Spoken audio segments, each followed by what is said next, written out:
6th new புக்கோட box content. புவியின் சுழலும் வேகம் நிலநடுக்கோட்டு பகுதியில் 1670 கிலோமீட்டர் மணியாகவும் 60 டிகிரி வடக்கு அட்சரேகையில் 845 கிலோமீட்டர் மணியாகவும் துருவ பகுதியில் சுழலும் வேகம் சுழியாகவும் இருக்கும்.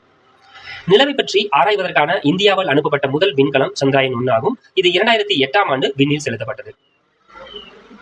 இந்திய விண்வெளி ஆராய்ச்சி நிறுவனம் இஸ்ரோ செவ்வாய்க்கோளின் வளிமண்டலம் மற்றும் தரைப்பகுதியை ஆராய்வதற்காக 24/9/2014 அன்று மங்கள்யான் மார்ஸ் ஆர்பிட்டர் மிஷன் எனப்படும் விண்கலத்தை அனுப்பியது. இதனால் இந்தியா செவ்வாய்க்கோளை ஆராயும் நாடுகளின் பட்டியலில் ரஷ்யா விண்வெளி ஆராய்ச்சி நிறுவனம் மற்றும் நாசா USA மற்றும் ஐரோப்பிய விண்வெளி ஆராய்ச்சி நிறுவனத்திற்கு அடுத்ததாக 4ஆம் இடத்தில் உள்ளது.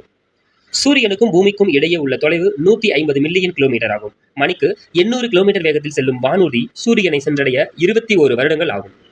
பண்டைய தமிழர்கள் சூரியன் மற்றும் பிற கோள்களை பற்றி அறிந்திருந்தனர் என்பது சங்க இலக்கியங்கள் வாயிலாக நமக்கு புலனாகிறது. உதாரணமாக சிறுபானாற்று படையில் காணப்படும் வால்நிற விசும்பின் கோள் மீன் சூழ்ந்த இளங்கதிர் ஞாயிறு என்ற பாடல் வரிகளிலிருந்து நாம் தெரிந்து கொள்ளலாம். கற்பனை செய்து பார்க்கவும், சூரியன் 1.3 மில்லியன் புவிகளை தனக்கு உள்ளே அடக்கக்கூடிய வகையில் மிக பெரியதாகும். ஓர் ஒளியாண்டு என்பது ஒளியானது, அதாவது லைட், ஓர் ஆண்டில் பயணிக்கக்கூடிய தொலைவு ஆகும். ஒளியின் திசைவேகம் வினாடிக்கு 3 லட்சம் கிலோமீட்டர் ஆகும். ஆனால் சவுண்ட் ஒளியானது வினாடிக்கு 330 மீட்டர் என்ற வேகத்தில் மட்டுமே பயணிக்கும்.